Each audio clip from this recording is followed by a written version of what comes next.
এমন এক প্রাণী যে নাকি রাতে আসে আর গবাদি পশুর শরীর থেকে রক্ত চুষে নেয়। 1995 সালে পুয়ের্তো রিকোতে প্রথম অদ্ভুতভাবে মৃত ছাগল ও মুরগির খবর পাওয়া যায়। প্রতিটি প্রাণীর শরীরে ছোট 2টি ছিদ্র আর শরীরে রক্ত প্রায় নেই।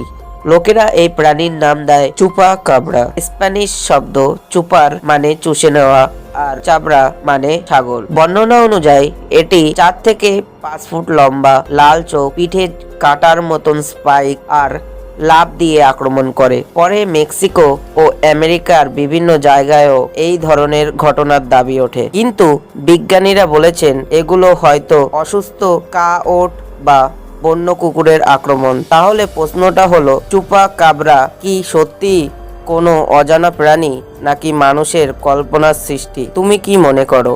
কমেন্ট করে জানাও। আরও অজানা রহস্য জানার জন্য এখনই সাবস্ক্রাইব করুন আন্দোলন ডোজকে।